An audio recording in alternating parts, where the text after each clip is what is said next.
같이 상고할 말씀은 이사야서 43장의 말씀입니다. 같이 상고할 말씀 이사야서 43장 1절로 7절까지가 되겠습니다. 제가 가진 구약성경 1118쪽에 있습니다.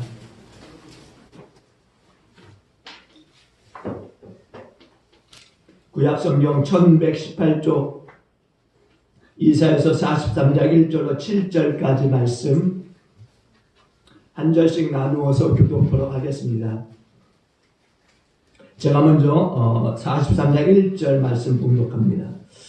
야곱아, 너를 창조하신 여호와께서 지금 말씀하시느니라. 이스라엘아, 너를 지으신 이가 말씀하시느니라. 너는 두려워하지 말라. 내가 너를 구속하였고 내가 너를 지명하여 불렀나니 너는 내 것이라.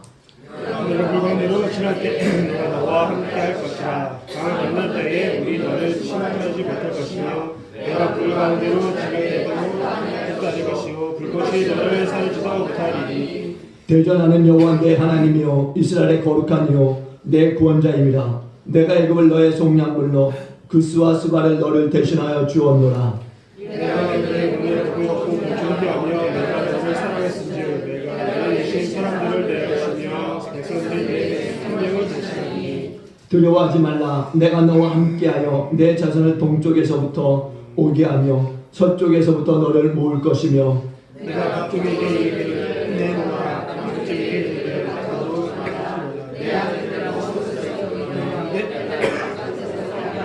함께 하십니다.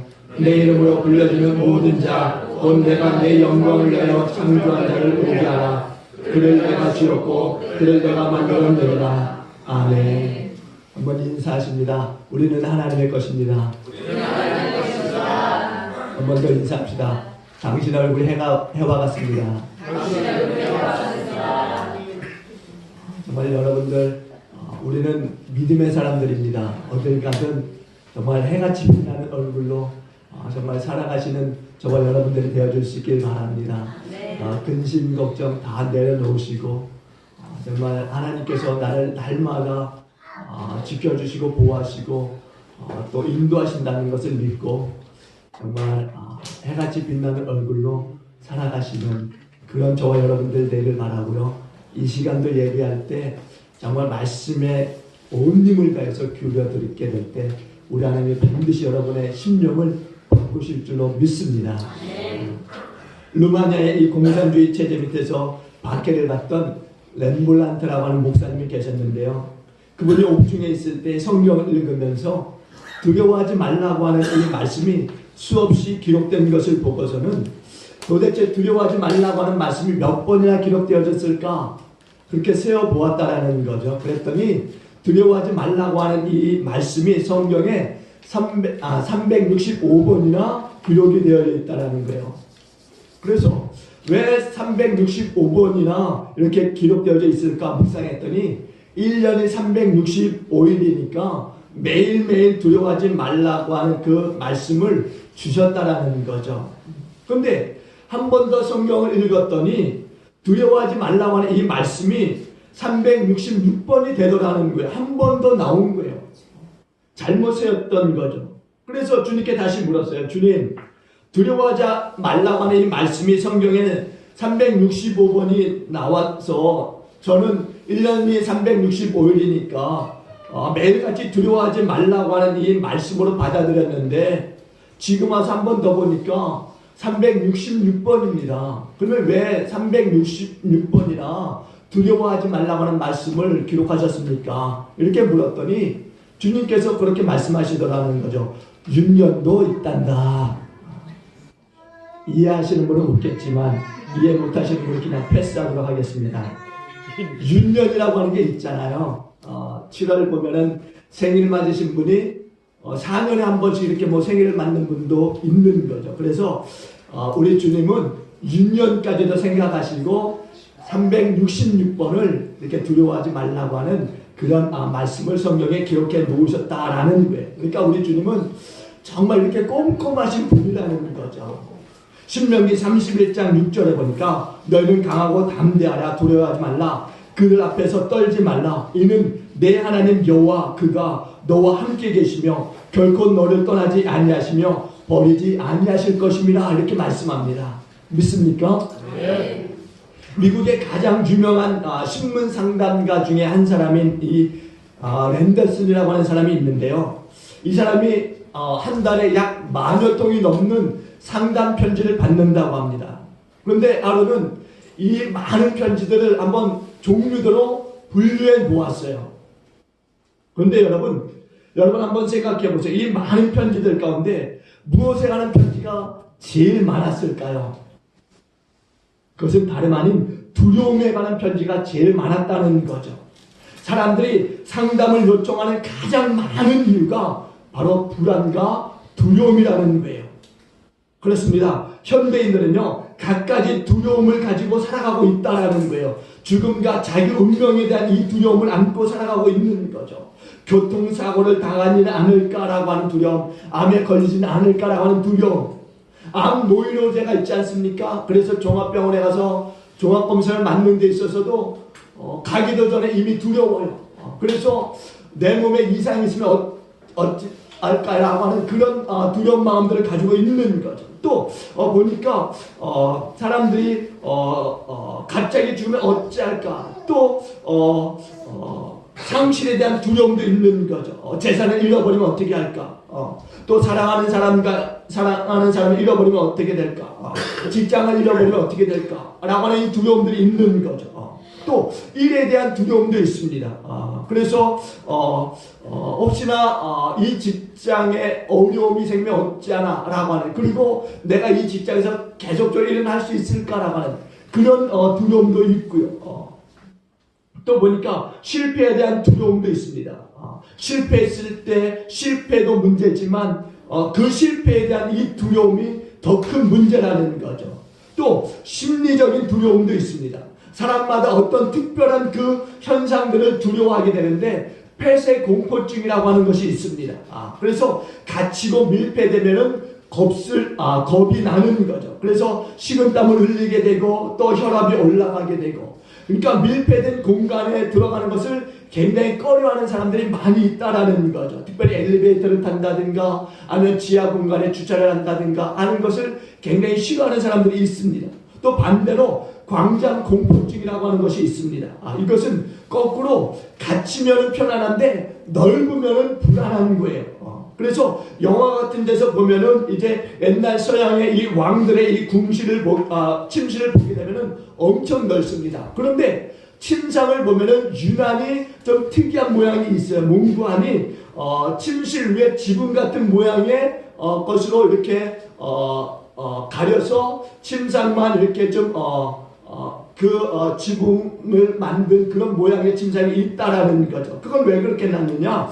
바로 심리적인 상태가 있는 거죠. 너무 넓으면은 잠이 안 올 뿐더러 또 두려운 거예요. 불안한 겁니다. 그래서 침실은 비록 넓지만은 잠자는 이 침대의 공간만큼은 작게 만들어 놓았다라는 거예요. 그래서 뭔가 좀 광장 공포에 대한 그런 두려움들을 없애고자 했던 거죠. 또 고공공포증도 있습니다. 높은 데 올라가면은 그냥 온몸이 바들바들 떠는 거죠. 그리고 이런 분들은 보면은 높은 아파트에 올라가서 사는 것은 꿈도 꾸지 못합니다.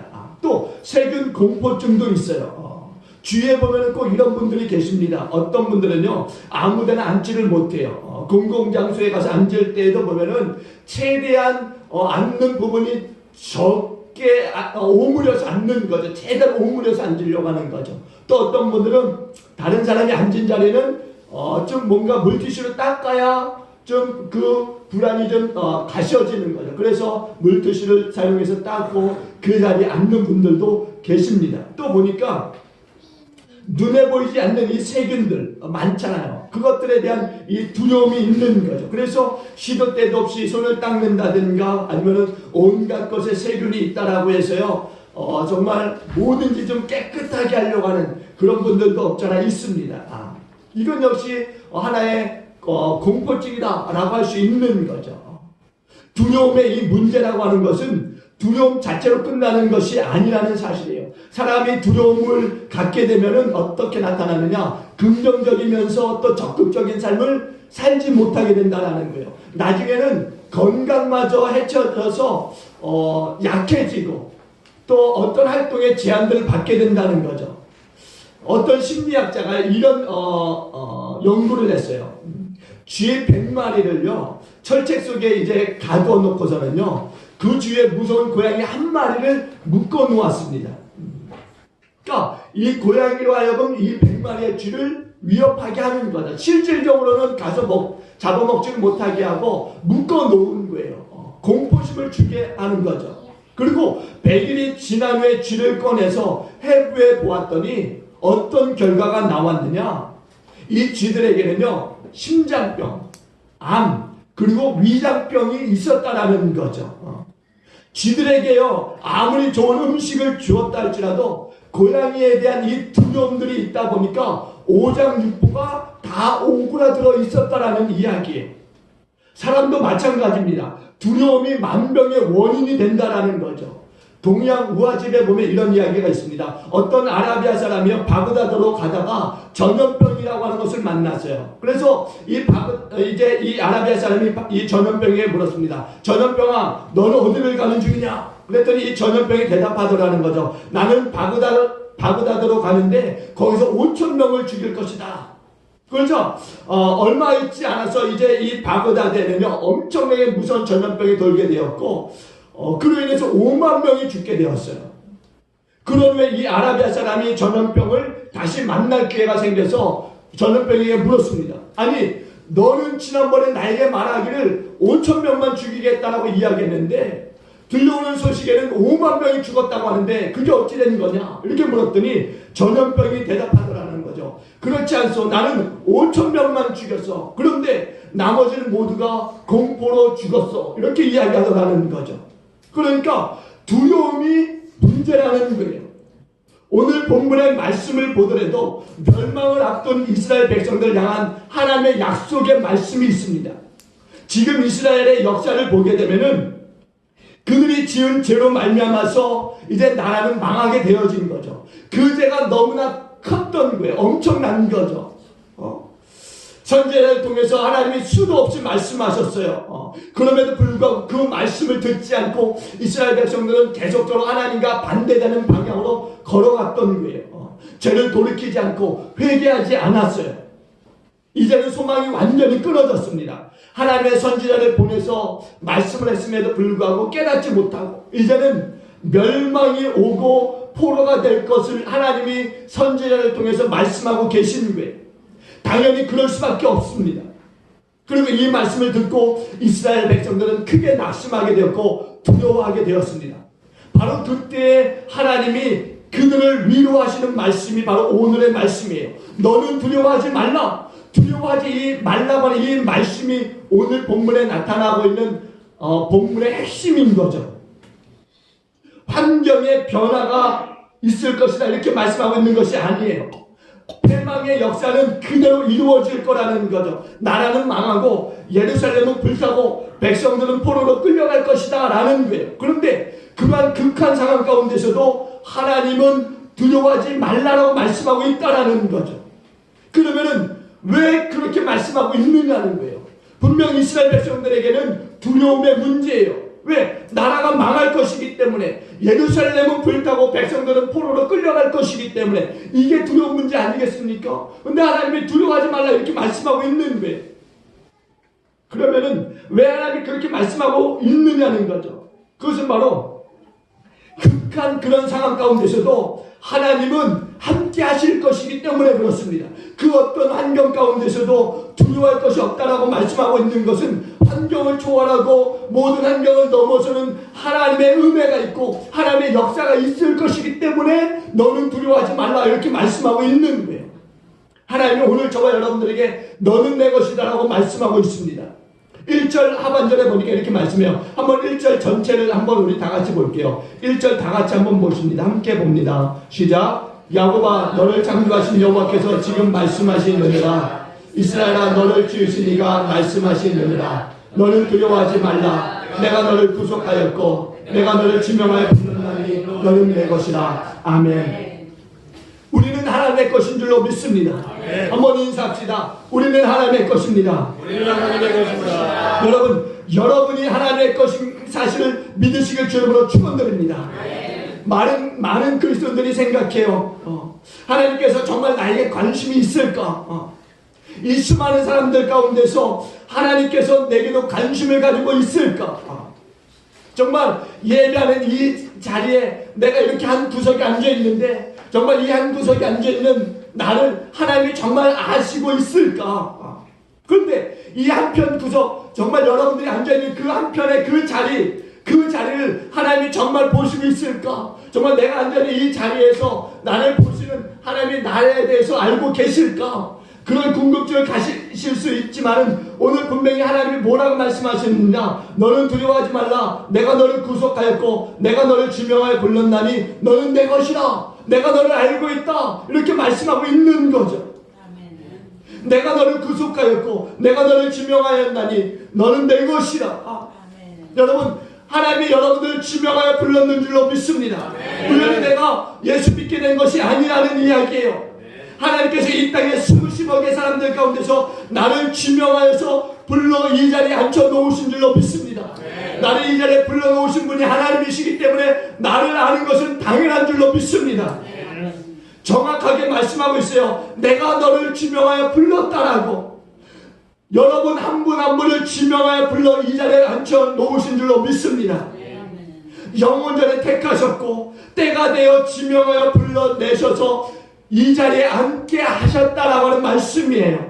그래서 분명히 말씀합니다. 너는 내 것이라고. 우리는 하나님의 소유입니다. 비록 어려움을 당하고 때로는 고통을 당하고 여전히 하나님의 정말 삶을 우리가 살아간다고 하면서도 두려움에 빠지는 일들이 있겠지만 그럼에도 불구하고 너는 내 것이다 이렇게 말씀하고 있는 거예요. 하나님은요 한 번도 자신의 소유에 대한 그 부분을 잃어버리거나 또 멀리한 적이 없으시다라는 거예요. 우리는 영원히 하나님의 것인 것을 믿으시기 바랍니다. 비록 나라가 망한다 할지라도 그리고 성전이 불타고 죄 때문에 징계를 받는다 할지라도 이스라엘은 여전히 하나님의 것이다라는 이야기예요. 결국에는 새롭게 세워주실 것이라는 이야기입니다. 그래서 오늘 본문에도 말씀하기를 하나님께서 내가 너희들을 다시 불러주시겠다 이렇게 약속하고 있는 거죠. 동서남북에서 아니 땅끝에서라도 다시 불러 모으시겠다라고 하는 것이 하나님의 약속입니다. 포로로 끌려가겠지만 여전히 너희는 하나님의 것이다 이렇게 말씀하고 있는 거예요. 내가 어떤 일을 당한다 할지라도 여전히 하나님은 나의 하나님이고 하나님은 또한 나와 함께 하신다라고 하는 말씀이에요. 하나님의 뜻 밖에서 내게 일어나는 일들은 없다라는 이야기입니다. 어떤 어려움도 하나님의 손에서 일어나는 것을 믿으시기 바랍니다. 요한복음 10장에 보시면은 예수님께서 이렇게 말씀하세요. 내 아버지는 만물보다 크심에 아무도 아버지의 손에서 빼앗을 수 없느니라. 내 아버지, 우리 하나님은 만물보다 크시기 때문에 아무도 아버지의 손에서 우리를 빼앗을 수 없다 이렇게 말씀하고 있어요. 아버지의 손에서 우리를 빼앗을 세력은 없는 줄로 믿습니다. 세상에 존재하지 않아요. 우리는 아버지의 것이기 때문에, 하나님의 것이기 때문에 우리는 하나님께 속한 사람들이기 때문에 세상에 어떤 것을 빼앗을 수 없다는 거예요.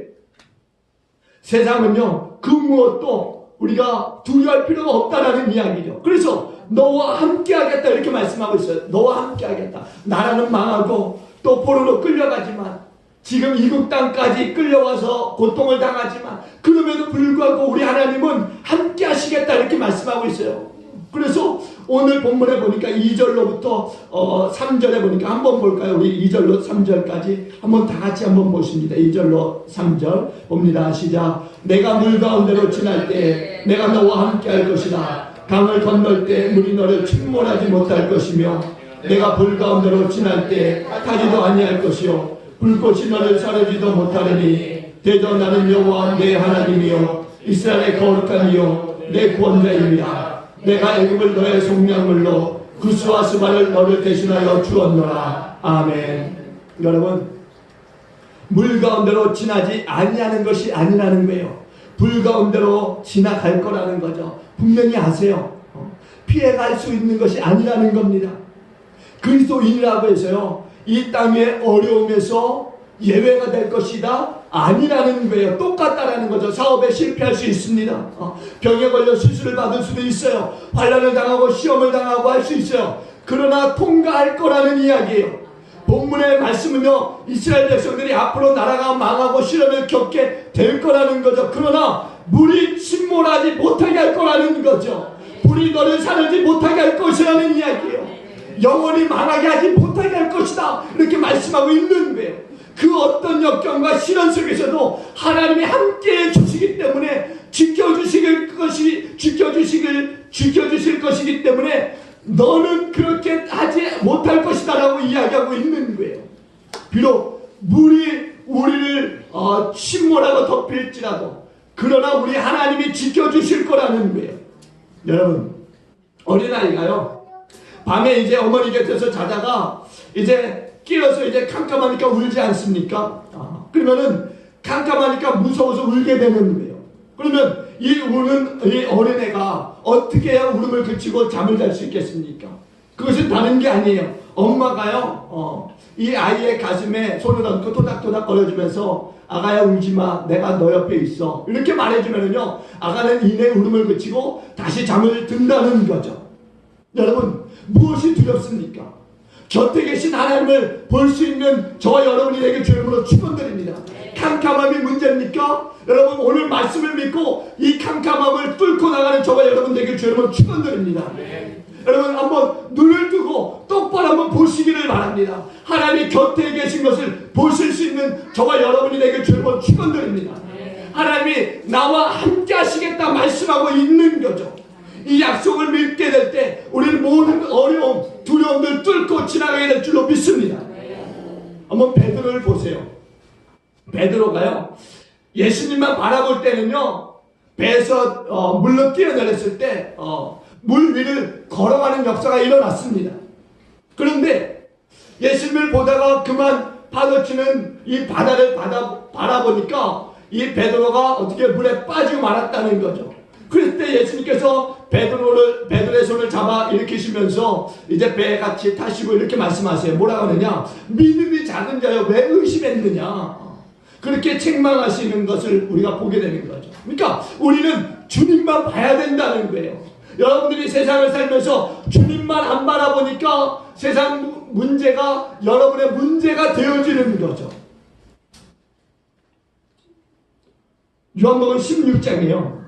예수님께서 십자가를 앞에 두고 가장 극한 고통을 당하고 계셨어요. 아주 고독한 시간을 지금 보내고 계십니다. 그런데 어떻게 평안할 수 있었을까? 예수님께서는요, 지금 이제 눈앞에 다가오고 있는 이 십자가를 이제 바라봐야만 되는 시간이에요. 다음 날이면은 이제 예수님께서 십자가를 지시고 골고다에 높이 들려야 되는 시간인 거죠. 아주 긴장된 시간입니다. 근데 예수님은 제자들 앞으로 조용히 가셔서 말씀하시는데 이렇게 말씀하세요. 요한복음 16장 36절에 보니까, 보라, 너희가 각각 제 곳으로 흩어지고 나를 혼자 둘 때가 오나니 벌써 왔도다. 그러나 내가 혼자 있는 것이 아니라 아버지께서 나와 함께 계시느니라, 이렇게 말씀하고 있어요. 눈앞에 분명히 십자가의 고통이 있습니다. 부조리하고 모순된 이 빌라도의 재판이 있는 거죠. 제자들이 다 예수님을 버리고 도망갈 거라는 거예요. 혼자 남겨지는 고독이 있을 거라는 겁니다. 이걸 어떻게 감당했느냐? 예수님께 밀려오는 엄청난 이 고난이 있어요. 근데 주님은 마음에 평안이 있는 거죠. 흔들리지 않고 있는 거예요. 왜 그러느냐? 바로 아버지께서 나와 함께 하신 것을 믿기 때문인 줄로 믿습니다. 내가 혼자가 아니라 아버지께서 나와 함께 계시느니라, 이렇게 말씀에 고백하고 있어요. 결코 예수님은 혼자 남겨진 것이 아니라는 말씀이에요. 아버지께서 함께 하십니다. 하나님께서 함께 하시기 때문에 주님은 마음에 평안할 수 있었던 거죠. 예수님은요, 제자들을 전도자로 보내면서 말씀하세요. 마태복음 10장 29절에 보니까 참새 2마리가 한 아사리온에 팔리지 않느냐. 그러나 너희 아버지께서 허락하지 아니하시면 그 하나도 땅에 떨어지지 아니하리라. 너희에게는 머리털까지 다 세신 바 되었나니 두려워하지 말라. 너희는 많은 참새보다 귀하니라. 이렇게 말씀하세요. 여러분, 참새가 얼마나 싸구려입니까? 제가 필리핀에 있을 때요, 참새고기를 먹어본 적이 있어요. 여러분, 참새고기 드셔보신 분 계시죠? 참새고기가 별로 비싸지도 않습니다. 또 필리핀에 가면은 발룻이라고 하는 이 계란이 있는데 그 계란이 부화되기 전에 그 아주 그 털 있는 그 병아리죠. 햇병아리죠. 이제 갓 태어난 병아리들. 그래서 이제 눈, 코, 입 다 있고 다리 있고 한 그런 병아리들이 계란 속에서 이제 부화하지 못하고 죽은 것들이 있어요. 그것을 이제 삶아서 이제 그것을 필리핀 사람들에게 팝니다. 그러면 필리핀 사람 가운데는 이것을 굉장히 영양식으로 많이 먹어요. 저도 이제 많이 먹어본 적이 있는데 그런 거죠. 굉장히 싸요. 비싸지 않습니다. 정말 우리나라 돈은 몇 백원 되지도 않아요. 근데 참새가 그런 거예요. 참새가 아주 싸구려이고 가장 낮은 합의 단위라고 하는 이 아사리온이죠. 가장 천하고 보잘것없는 피조물인데 근데 이런 피조물도 하나님께서 보호하시고 주관하시고 있다라는 거죠. 그런데 하물며 하나님께서 자기 백성을 보호하시지 않겠느냐 이렇게 말씀하고 있는 거예요. 그러니까 두려워할 것 없다 말씀하고 있는 거죠. 두려워하지 말라 말씀하고 있는 거죠. 여러분은 하나님의 것이므로 두려워하지 마시길 주님으로 축원드립니다. 두 번째는요, 하나님이 우리의 구속자다 이렇게 말씀하고 있어요. 이게 너무나 중요한 이야기입니다. 내가 하나님의 것이다라고 하는 것을 믿고 하나님의 보호하심과 함께하심도 믿어야 될 줄로 믿습니다. 그러나 여전히 문제가 있어요. 어떤 문제냐? 내가 그 사랑을 받을 자격이 없다라는 생각을 가지고 있는데 문제가 있는 거예요. 사랑을 받을 만한 그 거룩함과 정결함과 의가 내게 없다라고 생각들 하고 있는 거죠. 그리고 솔직히 내가 죄인이다라고 하는 사실을 내가 알고 있어요. 하나님의 도우심을 믿고 싶은데 내 죄악이 내 허물이 내 앞에 있어요. 다른 사람은 몰라도 나만은 알고 있습니다. 이게 문제라는 거예요. 이게 나를 괴롭힙니다. 나는 그 사랑을 받을 적이 없다라는 거예요. 근데 본문의 이스라엘과 아주 비슷한 거죠. 지금 죄 때문에 망하고 있는 거예요. 하나님 앞에 지은 죄가 너무 엄청납니다. 죄 때문에 지금 괴로워하고 있는 거예요. 그런데 어떻게 하나님의 은총을 누릴 수 있겠느냐는 거죠. 근데 이때 하나님이 이렇게 말씀하고 있는 거예요. 내가 너를 구속하였느니라. 내가 너를 속량하였느니라. 이 말씀이 너무 중요한 거죠. 속량이라고 하는 말이면 다른 게 아닙니다. 대신값을 치루었다라고 하는 이야기예요. 한번 생각해 보세요. 두려움의 근본 원인이 어디서부터 출발했습니까? 두려움이 언제부터 시작되어졌어요? 아담과 하와가 금기된 열매를 따먹었을 때 그들에게 두려움이 찾아왔다. 성경이 그렇게 말씀합니다. 창세기 3장 9절에 보니까는요, 이렇게 말씀해요. 여호와 하나님이 아담을 부르시며 그에게 이르시되 내가 어디 있느냐? 이르되 내가 동산에서 하나님의 소리를 듣고 내가 벗었으므로 두려워하여 숨었나이다. 이렇게 말씀하고 있어요. 죄를 짓고 나니까 두려움이 들어온 거예요. 죄로 인해서 두려움이 찾아온 것입니다. 죄로 인해서 하나님의 벌을 받지는 않을까라고 하는 두려움 속에 숨게 되어진 겁니다. 하나님의 진노를 받지는 않을까 두려워서 숨게 되었다라고 하는 말씀이에요. 그러니까 두려움이 지금 원인이 되고 있는 거예요. 여러분, 잘못을 저질러 본 적 있으시죠? 잘못 저질러가 어떻게 했습니까?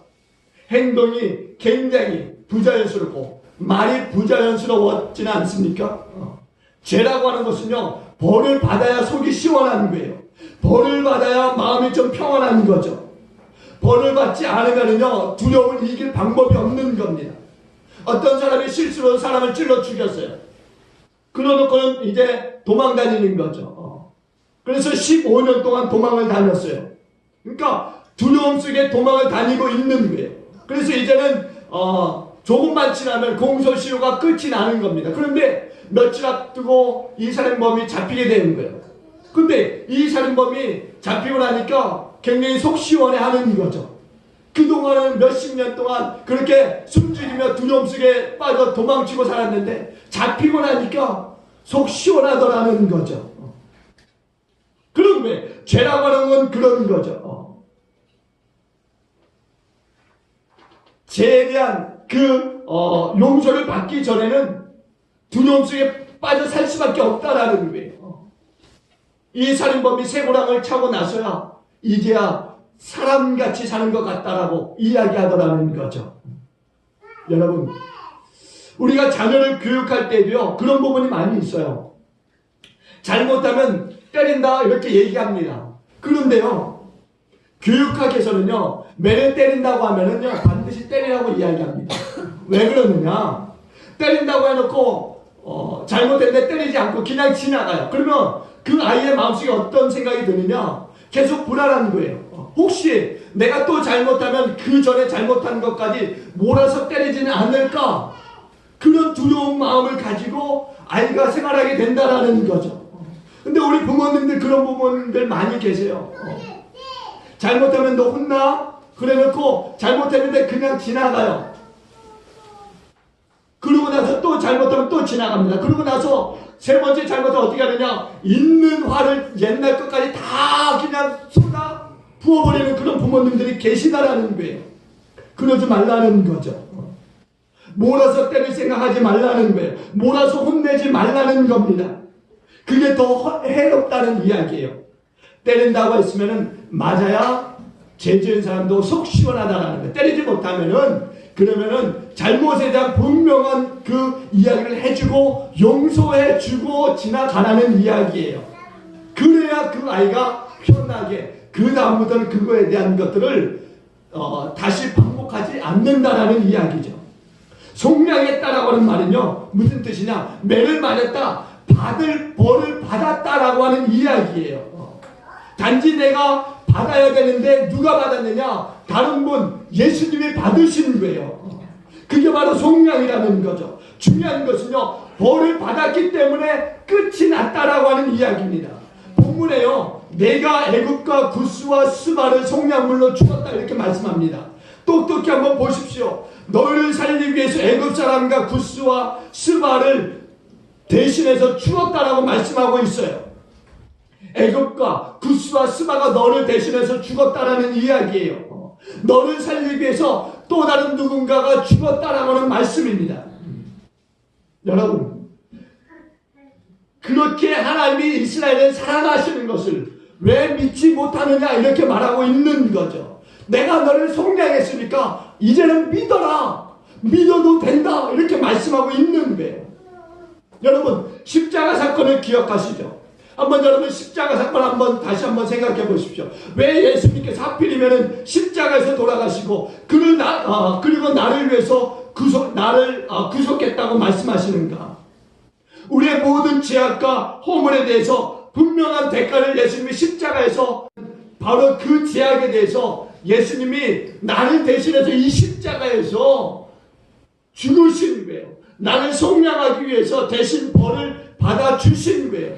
예수님이 대신 대가를 치루어 주신 겁니다. 엄청난 희생을 예수님이 대신 받으신 거예요. 그리고 예수님의 이 엄청난 희생을 통해서 우리의 죄와 허물이 용서를 받은 줄로 믿습니다.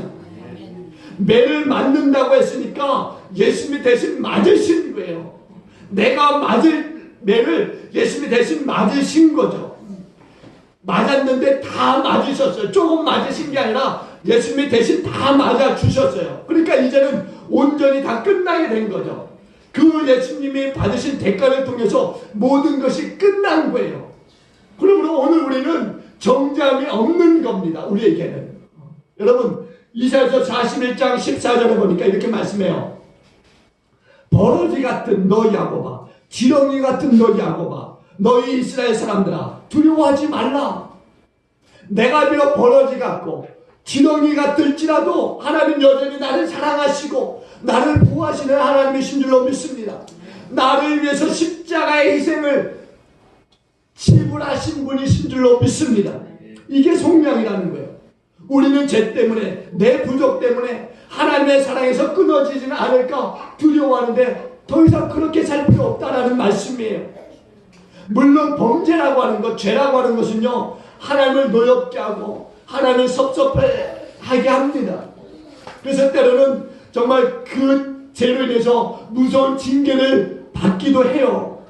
그러나 그렇다고 해서 하나님의 사랑에서 끊어졌느냐? 아니라는 이야기에 결코 그럴 수 없다는 거죠. 독생자의 생명이 십자가에서 죽으심을 통해서 나의 모든 죄를 다 씻어주셨다라는 거예요. 짐을 하셨어요, 예수님이 대신. 그래서 바울이 말합니다. 로마서 8장 38절과 39절에 보니까 이렇게 말씀해요. 내가 확신하노니 사망이나 생명이나 천사들이나 권세자들이나 또 현재이나 장래이나 능력이나 높음이나 또 기쁨이나 다른 어떤 피조물이라도 우리를 우리 주 예수 그리스도의 안에 있는 하나님의 사랑 안에서 끊을 수 없느니라. 우리를 우리 주 예수 그리스도 안에 있는 하나님의 사랑 안에서 끊을 수 없다, 이렇게 말씀해주고 있어요. 문제는 믿음이라는 거죠. 믿음. 내가 하나님의 부름을 받았음을 믿어야 될 줄로 믿습니다. 나를 지명하여 부른 하나님의 계심을 믿으시길 바랍니다. 그리고 그 하나님께서 나와 함께하고 있음을 믿으시기 바랍니다. 역사를 주관하시는 하나님, 하나님께서요, 불 가운데, 물 가운데 나와 함께 하시는 것을 믿으시기 바랍니다.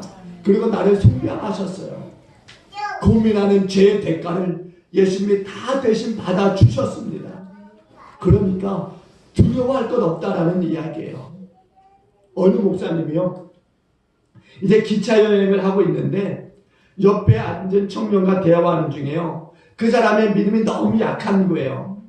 그래서 이제 대화를 하다가 이제 여러 가지 시험으로 인해서 괴로워하는 이 청년에게요, 시험을 이길 수 있는 방법이 없을까 생각하다가 목사님이 가방에서 성경책하고 볼펜 한 장을 꺼내 들었습니다. 그리고 청년에게 물었어요. 이 성경책 위에 이 볼펜을 세울 수 있겠는가? 이렇게 물었습니다. 그러자 이 청년이 대답합니다. 그걸 어떻게 세웁니까? 못 세웁니다. 그러자 목사님이 그럼 한번 보시기에 내가 세워볼 테니까. 그러자 목사님이 어떻게 했냐면 이렇게 세우셨어요. 여러분, 이게 세운 겁니까? 쓰러진 겁니까? 분명히 보세요. 이게 세운 거예요? 쓰러진 거예요? 세운 거죠. 세운 거예요. 그래서 이 청년이 묻습니다. 아니, 목사님, 손으로 어떻게 세웁니까? 그리고 누구나 다 할 수 있겠죠. 그래서 이 목사님이 이 청년에게 이렇게 이야기했어요. 연약한 기독교인이 하나님이 붙잡아 주시지 않으면 설 수 없다네. 이렇게 이야기했습니다. 우리 모두는요, 우리 혼자는 도저히 설 수 없는 존재들이에요. 그러나 하나님이 우리를 이렇게 흔들리는 기차 가운데서도 세워주시면 언제든 설 수 있는 존재들인 줄로 믿습니다. 여러분, 그러니까 아무것도 염려하지 말라고 하는 이야기는 바로 여기에 있는 거예요. 왜? 하나님이 나와 함께 하시기 때문에. 두려움이 있다면요, 하나님만 두려워하십시오. 어떤 풍랑 속에서도 하나님의 사랑을 받고 또 하나님께서 주시는 평안이 내 안에 있음을 믿고 감사하시면서 해같이 빛나는 얼굴로 살아가시는 저와 여러분이 되길 주님으로 축원드립니다. 여러분, 진정한 승리의 그 생활은요, 다른 데 있지 않아요. 하나님이 나와 함께 하심을 믿는 가운데 진정한 승리의 신앙생활이 이루어지는 줄로 믿습니다. 다시 한번 여러분, 하나님의 음성에 귀를 기울여 보십시오. 내가 너를 지명하여 불렀나니 너는 내 것이라. 내가 물 가운데로 지날 때 내가 너와 함께 할 것이라. 내가 불 가운데로 지날 때 타지도 아니할 것이요 불꽃이 너를 사르지도 못하리니 대전하는 내 여호와 하나님이 됨이라. 내가 너를 지명하여 불렀나니 너는 내 것이라. 내가 너를 구속하였고 내가 너를 속량하였다. 오늘 이 말씀을 믿으시고 세상 가운데 나가셔서 근심 걱정 다 떨쳐버리고 해같이 빛나는 얼굴로 살아가시는 저와 여러분 모두가 되어지길 주님으로 축원드립니다. 한번 인사합니다. 당신의 얼굴이 해같이 빛납니다. 당신의 얼굴이 해같이 빛납니다. 여러분, 정말 웃는 얼굴로 정말 근심 걱정 다 내려놓으시고 살아가시길 다시 한번 주의 이름으로 축원합니다. 기도하십니다. 주님 감사합니다. 주님 오늘도 우리 죄를 인도하시고 말씀 주심으로 또 귀한 말씀을 통해서 하나님이 나와 함께 계셨구나라는 사실을 깨닫게 하신 것을 감사합니다. 하나님은 나를 결코 떠나지 아니하셨고 나와 늘상 함께 하셔서 나를 이곳까지 인도하신 하나님이시구나라는 것을 다시 한번 깨닫습니다. 하나님 감사합니다. 앞으로 이 예배를 마치고 각자의 생활 터전으로 돌아갈 때도 하나님의 나와 함께 하심을 잊지 않고 생활하는 우리 성도들 다 되게 하여 주시옵소서. 하나님이 함께 하십니다. 우리 함께 일어나 축도의 예배를 마치도록 하겠습니다.